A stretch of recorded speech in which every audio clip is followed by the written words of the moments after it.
18절에서 29절까지. 요한계시록 2장 18절에서 29절까지. 두아디라 교회 사자에게 편지하라. 그 눈이 불꽃 같고 그 발이 빛난 주석과 같은 하나님의 아들이 이르시되 네가 너의 사업과 사랑과 의와 정의가 있는 하나님이 네가 진리가 처음보다 그러나 네게 책망할 일이 있노라. 자칭 선지자라 하는 여자 이세벨을 네가 용납함이니 그가 내 종들을 가르쳐 꿰어 행음하게 하고 우상의 제물을 먹게 하는도다. 또 내가 그에게 회개할 기회를 줬으되 자기 은혜는 회개하고자 하지 아니하는도다.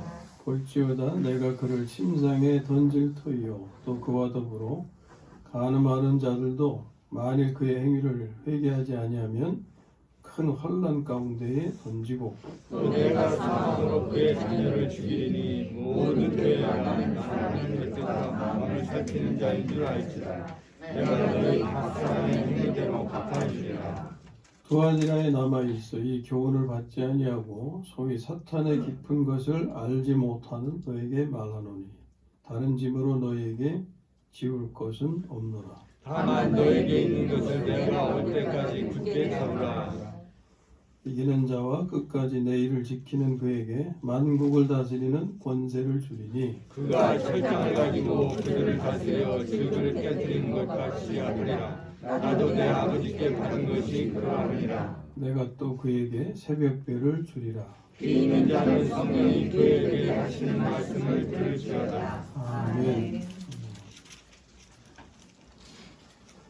이 시간에는 너희에게 있는 것을 굳게 잡으라 이런 제목으로 말씀을 나눕니다. 너희에게 있는 것. 뭐가 있어요, 여러분? 너에게 있는 것이니까 우리 각자를 가리키시는 거죠?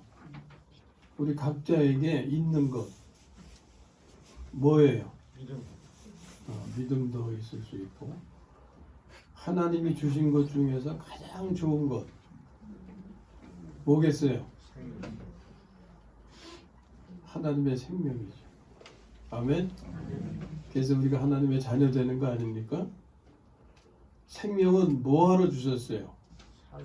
살라고 주신 거죠. 살으라고. 그냥 담고만 있으려는 게 아니잖아요. 그 생명으로 살으라고. 그러면 너희에게 있는 것을 굳게 잡으라 하는 것은 어떤 의미가 될까요? 하나님이 주신 생명으로 살아라. 그런 의미가 되겠죠. 이게 두아디라 교회에 명하신 말씀입니다. 자, 네 번째로 소개되는 교회가 두아디라 교회입니다. 오늘 우리가 대하는 말씀, 각 교회는 하나의 표적이라 그랬죠. 표적. 이 두아디라 교회도 하나의 표적으로서 버가모 교회 다음 과정에 이어지는 그런 교회인데 시대적으로, 시기적으로는 6세기 후반에 이 교회 안에 교황제도가 확립이 돼요. 그럼 어떤 교회겠어요? 천주교. 카톨릭, 선주교. 교황제도가 확립이 돼요. 그러니까 교황이라고 하는 것은 일반 성도하고 구별되는 거죠.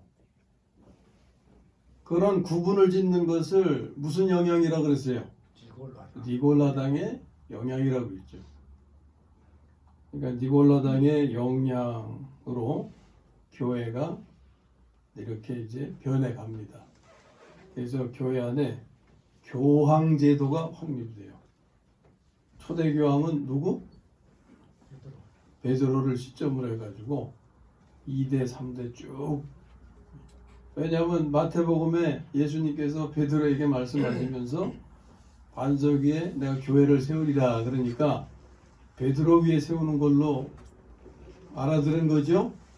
그래서 일대 교황이 베드로예요. 하여튼 이렇게 이제 교회 안에 교황 제도가 생깁니다. 처음부터 생긴 게 아니에요. 교황 제도가 확립이 되는데 이 앞에 단계가 버가모 교회라고 그랬잖아요. 그 버가모라는 이름의 의미가 뭐라 그랬어요? 세상과 결혼. 세상과의 연합이라 그랬죠. 세상과 연합된 교회가 이제 세상의 요소가 들어오다 보니까 순수성을 잃어버리고 어떻게 돼요? 변질이 되잖아요. 그래서 누룩의 비유를 우리가 봤죠. 누룩의 비유. 고운 가루에다 누룩을 집어넣으니까 다 부풀어 올라가지고 부패한 거죠, 말하자면. 이 교회가 이렇게 변질이 되어서 변질이 된 결과는 변절하게 되는 거예요. 네? 변절. 변질의 결과는 변절. 그래서 변절한 교회로 완전히 굳어버린 교회를 예시하는 게 두아디라 교회예요. 이 시기의 교회는 교회사적으로 보면 연도가 6세기니까 그때는 카톨릭이 지배하고 카톨릭이 영향을 끼치던 시대죠. 개신교는 그때 아직 태생도 안 했어요. 개신교는 마틴 루터 때 일어난 거잖아요. 그거는 1500년대니까 16세기가 돼요. 이 시기는 카톨릭밖에 없었던 거죠. 그러니까 카톨릭에 대한 말씀이 되는 거죠. 각 교회 이름은 상징적 의미를 가진다 했죠. 두아디라는 헬라어로 향기로운 재물, 그침없는 재물이라는 뜻이에요. 그러니까 그냥 재물이 풍성한 데죠. 이것은 카톨릭의 미사 때 드려지는 많은 재물들을 의미하는 겁니다. 자, 우리가 교회사적으로는 이렇게 그냥 간단히 그래도 알아야 되니까 이 시기는 이제 두아디라 교회로 명해지는데 그다음 교회는 무슨 교회예요? 사대 교회죠. 사대 교회가 이제 루터 때 탄생하는 개신교 시대가 됩니다. 그런 기간. 뭐 그게 달라진 게 아니라 카톨릭은 같이 존재하면서 개신교가 새롭게 출현하는 거죠. 공존하는 거죠. 이제 공존해 오잖아요. 그리고 개신교도 또 이제 기울어지기 시작하니까 타락하기 시작하니까 새로운 역사가 또 일어나죠. 그게 영국에서 그런 이제 부흥 운동이 일어나요. 그때를 가리키는 게 빌라델피아 교회가 됩니다. 빌라델피아. 그다음에 늘 새로움이 있지만 또 시간이 지나면 또 쇠퇴하고 변질되고 또 그러잖아요. 마지막 단계의 교회가 라오디게아 교회여야 돼요. 라오디게아 교회의 특징은 하나님이 죽었다 이런 식으로 니체가 20세기 초반에 등장한 인물이잖아요. 많은 영향을 끼쳤죠. 그래서 그 영향으로 많은 사람들 가운데 하나님은 죽은 존재예요. 죽은 존재. 그래서 하나님의 복음을 받아들이지 아니하고 예수님을 영접하지 아니하고 문 앞에 두기 때문에 거기 라오디게아 교회 보면 뭐가 있어요? 주님께서 문 앞에 와서 두드리고 계시잖아요. 이제 나중에 이렇게 그때 가서 제가 보고 자 우리가 교회사적으로 의미도 알아야 돼요. 근데 더 중요한 건 뭡니까? 이것이 오늘 나의 시대에 나의 삶에서 무슨 의미가 있느냐 이게 중요한 거잖아요. 예? 왜냐하면 하나님의 말씀은 생명의 말씀으로서 나의 삶을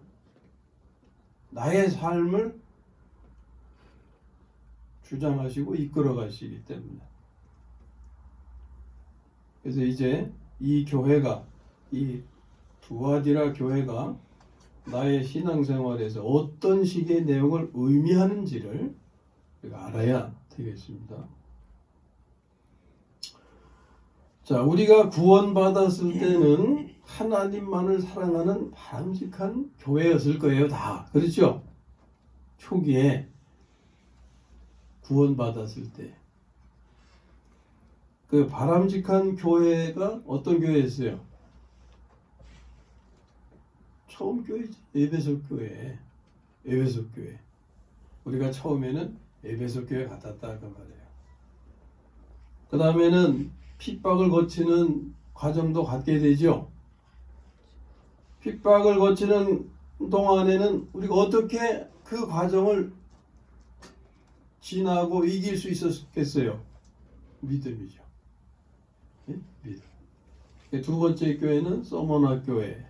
그리고 서머나 교회는 믿음으로 이기는 이런 말씀을 주시죠. 그러다가 핍박이 그치니까 편해지죠. 편해지니까 세상과 짝하게 되는 거예요. 그것이 버가모 교회를 통해서 말씀하시는 거죠. 그 세상과 짝하게 되니까 세상의 영향을 받게 되죠. 세상의 영향을 받게 된 것이 어떤 것이었어요? 발람의 교훈과 니골라당의 교훈 같은 거죠.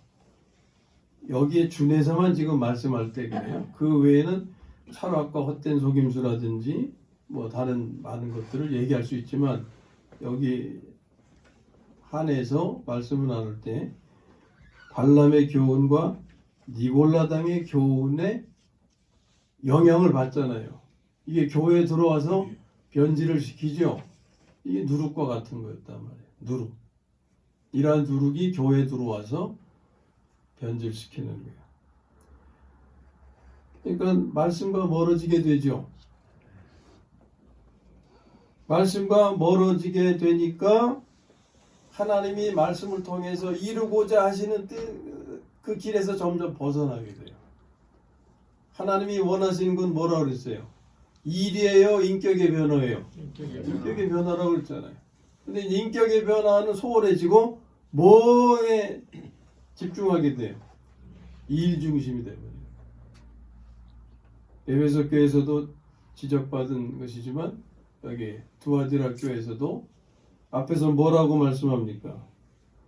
19절에 내가 네 사업과 사랑과 믿음과 섬김과 인내를 아노니 일이죠. 근데 내 나중 행위가 처음 것보다 많도다. 점점 더 많아지는 거예요. 일에 묻혀 살게 되는 거예요. 그러니까 이때부터는 인격의 변화를 이루어가는 신앙생활이 아니고 그냥 이제 습관적으로 되풀이되는 종교생활이 돼버리는 거예요. 이때부터. 그래서 하나님의 생명으로 살지 않고 옛 생명으로 사는 삶이 되고 믿음으로 살지 않고 자기 수고와 노력으로 사는 삶으로 바뀌어지는 거죠. 이것이 두아디라 교회의 모습이다.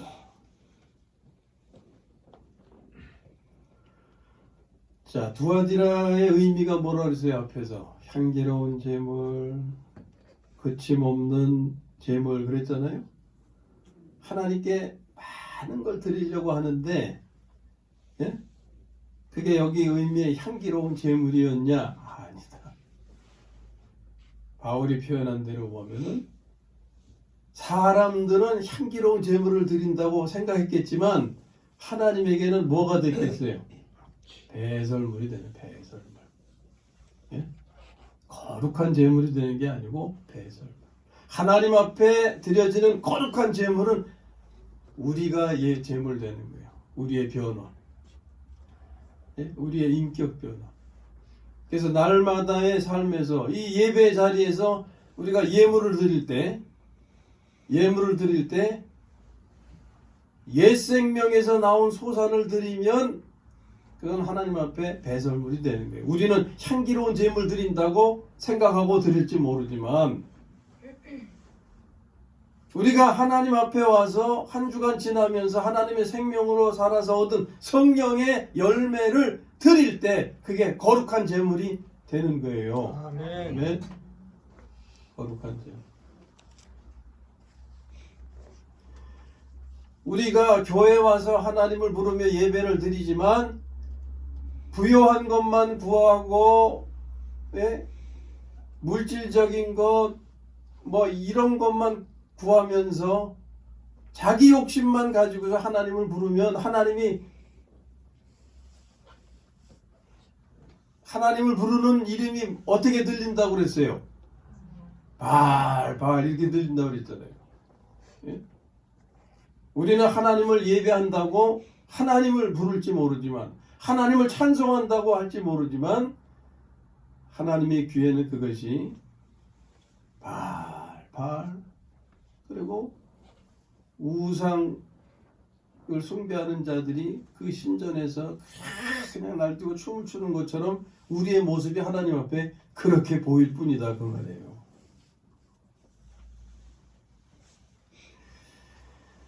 자, 그러면 두아디라 교회의 모습은 버가모 교회를 거쳐서 되는 거잖아요. 이 버가모 교회가 결국은 두아디라 교회가 되는 건데 이것은 지금 두아디라 교회에 지금 여기 두아디라 교회에 특별한 인물이 등장하죠. 누굽니까? 이세벨이 누군지 아세요? 발람의 교훈할 때 우리는 발람을 알아야 된다 그랬잖아요. 이세벨을 말씀하시니까 이세벨이 누군지 또 알아야 될 거 아니에요. 이세벨은 누굽니까? 왕의 마누라. 예. 이스라엘이 한 나라로 쭉 내려오다가 남북으로 갈려졌잖아요. 그 북쪽의 왕 중에 아합이라고 하는 아주 악한 왕이 있었어요. 그 왕의 아내가 이세벨인데 이세벨은 이방 여자였어요. 이방 여자로서 올 때 뭘 가져왔겠어요? 우상을 가져왔어요. 이방의 신들을. 그래가지고 이스라엘을 망쳐버린 그런 악한 여자입니다. 악한 여자.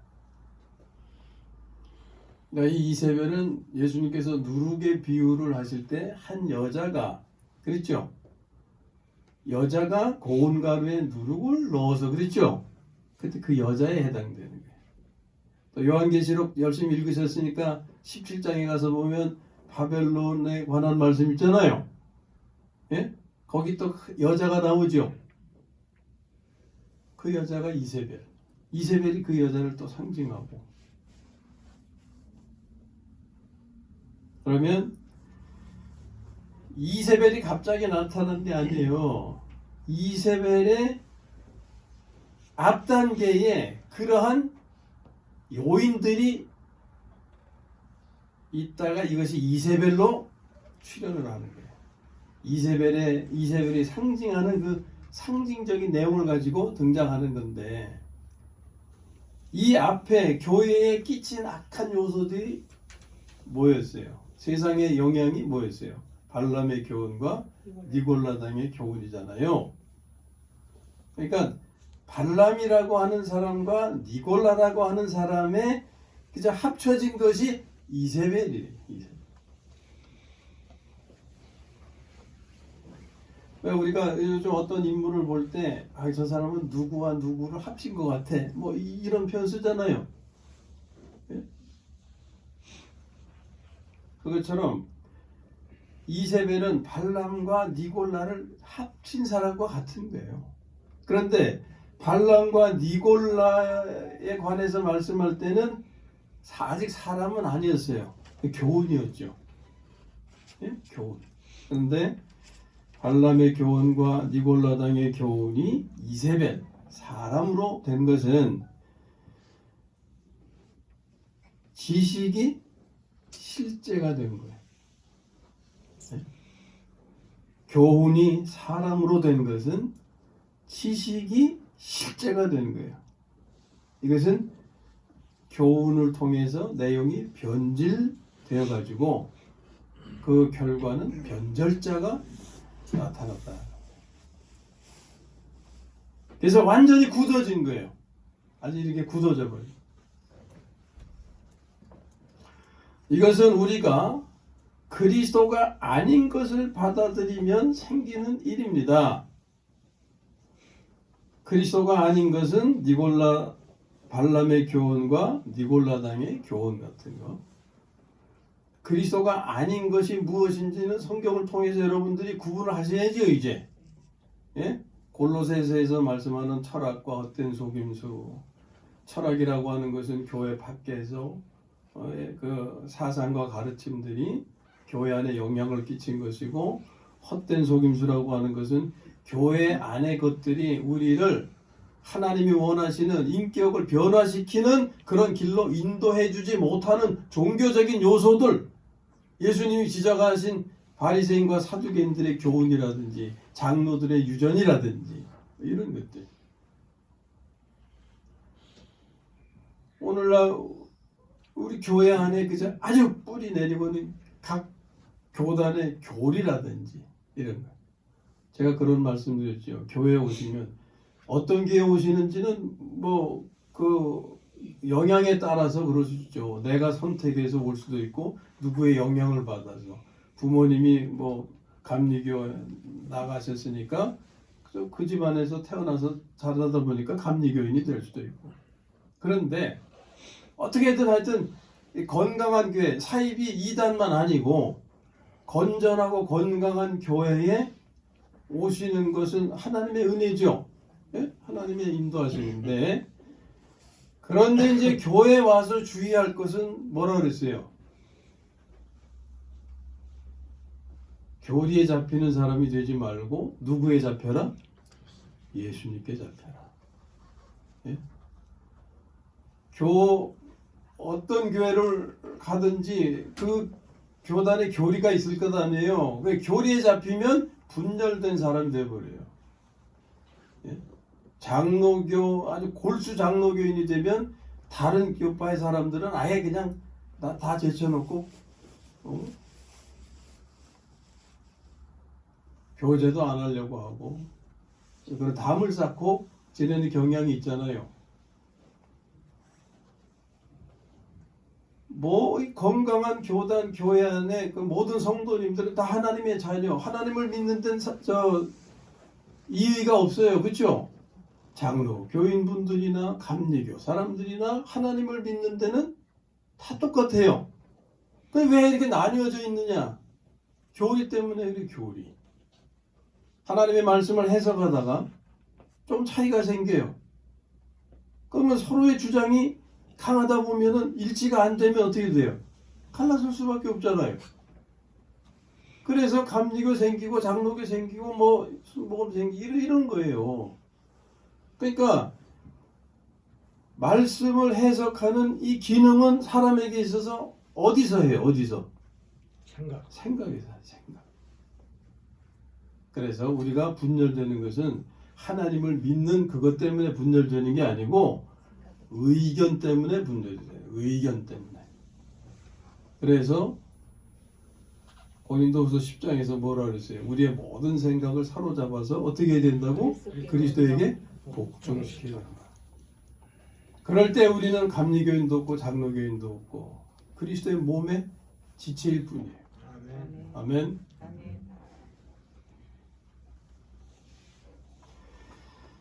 우리가 그리스도가 아닌 것을 받아들이면 생기는 일은 변질이 되고 변절자가 되는 거예요. 이것은 갈라디아서 3장 3절에서 이렇게 표현하는 겁니다. 성령으로 시작하였다가 육체로 마치겠느냐 하는 거예요. 자, 이런 상태에 있는 교회에 또는 나에게 하나님은 회개의 기회를 주십니다. 말씀에 회개의 기회를 주시는 거예요. 그 회개의 기회는 처음 사랑을 회복하라는 것이고 하나님의 생명으로 사는 삶으로 전환을 이루어라. 그게 회개의 기회입니다. 그래서 회개하며 이기는 자가 되지만 그렇지 않으면 어떻게 돼요? 각 사람의 행위대로 갚아주신다고 그러잖아요. 이게. 예? 이게 하나님의 다루심을 받는 거예요. 세 가지를 말씀합니다. 침상에 내던져진다. 침상에 던져진다 할 때 이것은 병들게 된다는 거예요. 침상은 잠자는 장소지만 거기에 내던져지는 것은 병원 침상은 잠자는 데가 아니잖아요. 예? 침상에 던져진다는 의미는 병들게 된다. 큰 환난 가운데 던져진다 하는 것은 큰 환난에 처하게 되는 건데 사회적인 현상으로는 교회사적으로 보면은 어떻게 됐어요? 교회가 기독교가 이슬람을 만나가지고 큰 전쟁을 벌이잖아요. 십자군 전쟁 이런 거. 한 200년 계속되는데 이게 10세기 11세기에 발생해가지고서 한 200년 지속되는데 그건 기독교의 수치스러운 역사지 영광의 역사가 아니죠. 그거는 큰 환난이에요.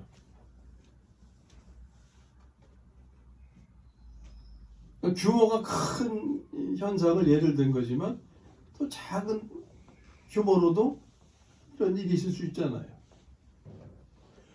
그리고 개인적으로는 많은 사람들과의 갈등이라든지 뭐 사업의 문제라든지 여러 것들을 생각할 수 있겠죠. 그 어려움이 환난이 되겠죠. 그 다음에 자녀들이 사망으로 죽는다. 이거는 영적 죽음에 이르는 거죠. 영적 죽음에. 죽을 맛이 되는 거죠. 앞서서 교회사에 잠깐 말씀드린 라오디게아 교회는 하나님이 죽었다 하는 것이 주장될 정도로 기독교가 그렇게 쇠락하고 쇠퇴하게 된 현상을 보여주는 건데 그 영향을 교회가 많이 받았잖아요. 그래서 하나님은 죽었다를 받아들인 사람에게는 죽은 거 영적으로 영적으로 죽으면 그 삶이 기쁘겠어요? 죽을 맛이 되는 거죠. 더군다나 기독교 가정에 태어나서 원치 않는 그 교회 생활을 이루어갈 때 그건 죽을 맛인 거죠. 그러니까 그런 경우를 생각할 수 있어요. 자, 그런데 그 다음에 말씀은 뭡니까? 이렇게 하나님의 다루심을 받을 때 모든 교회가 거기에 내가 빠질 수 없죠. 예? 내가 주님을 알게 된다. 이건 참 희망적이고 참 감사한 말씀이죠. 이런 큰 어려움을 겪어도 모르고 지나가는 게 허다한데 비록 어려움을 겪지만 하나님의 다루심을 받지만 그 다루심의 과정에서 주님을 알 수 있게 된다는 건 그건 하나님의 자비와 긍휼과 은혜요 복인 거예요. 어떤 면에서 이런 것이 없으면 좋겠지만 이런 것이 없으면서 주님을 알고 우리가 복된 삶을 이어가면 그게 최상이죠. 그런데 그렇지 못할 때는 하나님의 다루심을 받게 되는데 그래도 감사하게 모든 교회가 내가 주님을 알게 된다. 어떤 걸 알게 되느냐. 이게 이제 18절 말씀에 이 두아디라 교회에 말씀하시는 분이 어떤 분이에요? 그 눈이 불꽃 같고 그 발이 빛난 주석 같은 하나님의 아들. 우리가 주님을 이렇게 알게 된다. 그 말이에요. 그전엔 몰랐어요. 그 눈이 불꽃 같고 하는 것은 그분이 우리를 살피는 분이구나. 예? 거기 주님은 사람의 뜻과 마음을 살피시는 분이라 그랬잖아요. 주님께서 내 생각과 내 뜻을 살피시는 분이시구나라는 것을 깨닫는 건 이게 큰 복입니다. 주님을 알게 되는 과정에서 단계적으로 갖는 건데, 그분은 살피실 뿐만이 아니라 눈은 불꽃 같고 하는 것은 살피시는 거예요. 근데 그 발은 뭐 같다 그랬어요? 주석 같고. 주석은 심판과 관련된, 나를 심판하시는 분. 네? 시편에 보면 하나님은 매일 분노하시는 재판장이시다. 그 말씀 있죠. 매일 나를 심판하신다. 이거 아는 것도 복입니다. 그리고 하나님의 아들이라는 표현이 있죠. 이게 교회사적으로 보면은 카톨릭의 시대에 여기 하나님의 아들은 누구를 하나님의 아들로 안 되는 거예요? 예수님을. 근데 예수님을 하나님의 아들로 알았습니까? 마리아의 아들로 알았지. 예? 마리아의 품에 안긴 그저 사랑스러운 연약한 아기 예수로만 알았지, 이분이 십자가의 구속을 이루신 후에 부활하시고 승천하시고 다시 오셔서 우리의 생명이 되셔서 오늘 우리로 하여금 부활 생명의 삶을 살게 하시는 그런 하나님의 아들로는 몰랐다 그 말이에요. 근데 우리는 알아. 그렇죠? 아멘? 아멘. 감사합니다. 우리는 이분을 하나님의 아들로 안다는 게 얼마나 큰 축복입니까? 근데 그 시대의 교회는 몰랐단 말이에요. 예수님. 그런데 이것이 각 개인의 신앙생활 과정에서, 영적 단계에서 이 예수님을, 주님을 하나님의 아들로 아직도 모르는 사람도 있다 그 말이에요. 예? 하나님의 아들로 모르는 사람. 그러니 그분이 나의 생명이 되셔서 나의 삶을 이끌어가시는 그런 분이면 더욱더 알 수가 없는 거죠. 어쨌든 우리가 알아가는 과정에 단계가 있잖아요. 그 예수님이 하나님의 아들이심을 우리는 먼저 알아야 되는 거예요. 그걸 모르고 지냈는데 이 하나님의 다루심을 통해서 알게 하셨다. 그리고 끝으로 이제 이기는 자와 끝까지 주님의 일을 지키는 자에게 약속하시죠. 그럼 여기서 이기는 자와 끝까지 주님의 일을 지키는 자의 의미를 우리가 보면, 이기는 자는 이세벨의 교훈을 받지 아니하는 자가 되죠. 그렇죠? 이세벨의 교훈을 받지 아니하는데, 그런데 또 뭐라고 그랬습니까? 사탄의 깊은 것을 알지 못하는 자.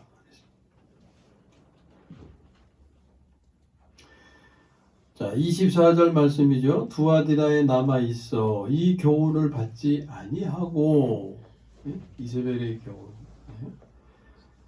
또 소위 사탄의 깊은 것을 알지 못하는 너희에게 말하노니.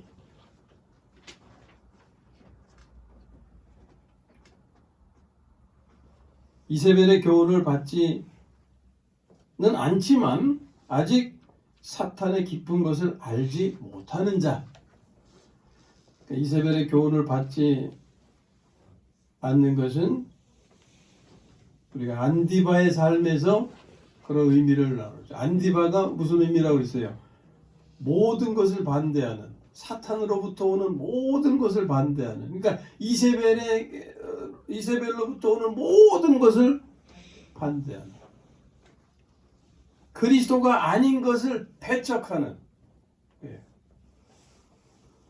그런데 아직 사탄의 정체는 깊이 몰라. 아직 사탄의 정체는 깊이 몰라. 그리고 끝까지 주님의 일을 지키는 자.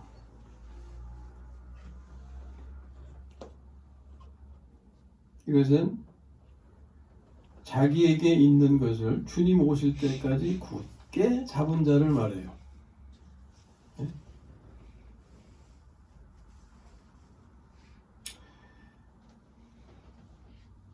26절에 이기는 자와 끝까지 내 일을 지키는 그에게 이 말씀하죠. 여기서 끝까지 내 일을 지키는 자는 25절에 너희에게 있는 것을 내가 올 때까지 굳게 잡으라 그러셨잖아요. 그러니까 자기에게 있는 것을 주님 오실 때까지 굳게 잡은 자, 이것이 끝까지 주님의 일을 지키는 자인 거죠. 그럼 자기에게 있는 것이 뭐냐? 주님의 일인 거예요. 그 주님의 일은 뭐냐? 잘 이거 들으시고 기억하셔야 됩니다. 주님의 일은 주님이 우리를 위해서 행하신 것이 있고, 그 다음에 지금도 여전히 행하시는 것이 있죠. 이 두 가지 내용을 말하는 거예요. 주님의 일. 그러면 주님이 행하신 것은 어떤 거냐? 간단히 십자가의 구속과 부활이에요. 주님이 이루신 거죠. 왜 그것을 이루셨어요? 그걸 기반으로 해서 오늘 우리에게 행하시는데, 그 행함이 뭡니까? 부활 생명으로 살게 하시는. 로마서 6장의 말씀을 우리가 나눌 때 거기에 새 생명 가운데서 행하게 하려 하심이라는 말씀을 꼭 유념하시라 그랬죠. 예? 새 생명 가운데서 행하게 하시려고, 이것을 위해서 주님이 십자가의 구속을 이루시고 부활하신 거예요. 우리에게 이러한 삶을 살 수 있게 하시기 위해서. 그러니까 우리가 할 일은 뭡니까? 주님이 행하신 것을 믿고, 그리고 믿음으로 행해야 하는 것. 이것이 자기에게 있는 것을 주님 오실 때까지 굳게 잡는 것이다. 이게 끝까지 주님의 일을 지키는 자다 하는 거예요. 그들에게 이제 주신 약속을 끝으로 두 가지 약속을 하시잖아요. 하나 뭡니까? 만국을 다스리는 권세를 주신다. 만국을 다스리는 권세. 그래서 그가 주님이 하신 것처럼 철장을 가지고 그들을 다스려 질그릇 깨트리는 것과 같이 할 것이다 하는 거죠. 이게 약속의 한 가지예요. 그러면 만국이라고 하는 것은 여러 많은 나라들이잖아요. 이 일이 언제 이루어지느냐? 요한계시록 읽으셨으니까 천년왕국에서 이루어지는 일입니다. 그러면 천년왕국 때만 있는 것이고 오늘 내 시대에서는 이게 의미가 없느냐? 그게 아니죠. 나의 시대에서는 이 만국이 의미하는 것은 내 안에서는 내 육신을 의미하는 거예요. 네? 내 육신. 내 육신은 다스려야 될 대상이잖아요. 다스림을 받아야 할 대상이잖아요. 왜? 하나님을 거역하기 때문에. 그래서 이 육신을 철장을 가지고 다스린다고 하는 것은, 철장이라는 것은 뭐예요? 만국을 깨트리는 힘을 가진 거잖아요. 내 육신을 깨트리는 힘을 가진 능력은 뭐겠어요? 이 하나님의 생명인 거예요. 하나님의 능력이죠.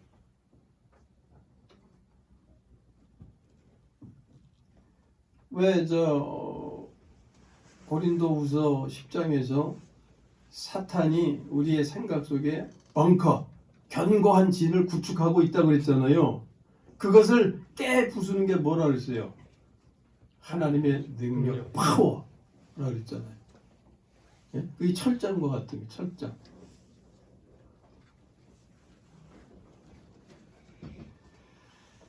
이 말씀 자체는 천년왕국에서 이루어질 것을 말씀하는데, 내 시대, 나의 삶에서, 내 시대에서는 하나님의 생명으로 육신을 다스리고 깨트리는 것을 의미하는 거예요.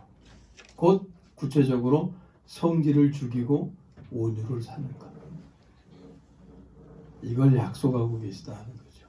이 말씀을 깨닫는 분들은, 깨달으면 믿음이 되고 그것이 행함이 되면 내 삶의 실제가 될 것입니다. 네. 그리고 두 번째로 새벽별을 주신다 그랬어요. 새벽별. 새벽별은 잘 눈에 띄지 않는 거죠. 새벽에 부지런한 사람만 볼 수 있는 별이죠. 늦잠 자는 사람은 절대 볼 수 없는 별. 늦잠 자는 사람은 뭐만 볼까요? 해만 봐요. 해. 해는 누구에게나 다 드러나 보이는 거잖아요. 근데 새벽별은 그때 볼 수 있는 사람에게만 보여지는 거예요. 이것이 의미하는 건 뭐냐면 예수님이 오시는데 두 가지 방면에서 오신다고 그랬잖아요. 공개적으로 오시는 면과 비밀스럽게 오시는 면이 있다고 그랬잖아요. 그러니까 새벽별을 주신다는 것은 비밀스럽게 오시는 주님을 영접할 수 있게 하신다. 그러면 이건 언제 이루어지는 겁니까? 이것은 환난과 관련해서 이루어지는 거잖아요. 자, 이제 대충 이런 내용을 오늘 말씀의 내용을 우리가 이렇게 나눴는데 정리하고 마칩니다. 자, 잘 유념하시기 바래요. 이 두아디라 교회가 두아디라 교회를 통해서 우리에게 말씀하시는 것이 있어요. 우리의 신앙생활 과정에도 이런 두아디라 교회 시기가 있단 말이에요. 에베소에서부터 시작하지만 서머너를 거치고 버가모를 거쳐서 두아디라에 해당되는 그런 시기가 우리의 신앙생활 과정에 있단 말이에요. 이 시기에는 우리가 어떻게 해야 되느냐? 우리에게 있는 것을 굳게 잡아야 하는 때다라는 거예요. 우리에게 있는 거, 이 주보 이제 뒷장에 좀 보세요. 주보 뒷장을 좀 보세요.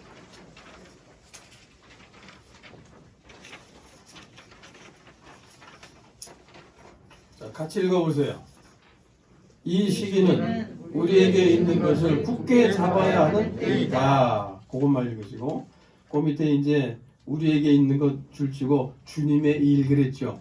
앞에서 다 설명드린 거예요. 자, 주님의 일은 그 밑에 줄 읽어보겠습니다. 시작. 주님이 행하신 것과 지금 행하시는 것. 그러면 주님이 행하신 것 이전 과거죠.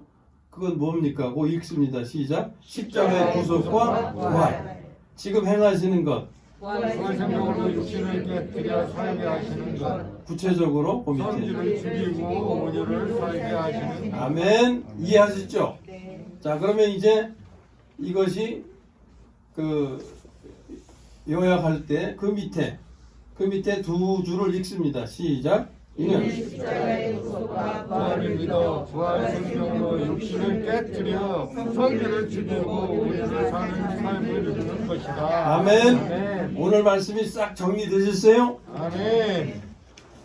아무쪼록 자기 시대에서는 그리스도가 아닌 것은 배척하고 부활 생명으로 육신을 깨뜨리는 곧 하나님의 생명으로 성질을 죽이고 온유를 사는 이기는 자가 되어서 천년왕국에서는 만국을 다스리는 권세를 받으시고 대환란 때에는 환란 전에 비밀스럽게 오시는 주님을 영접하게 되시기를 주님의 이름으로 축원합니다. 아멘.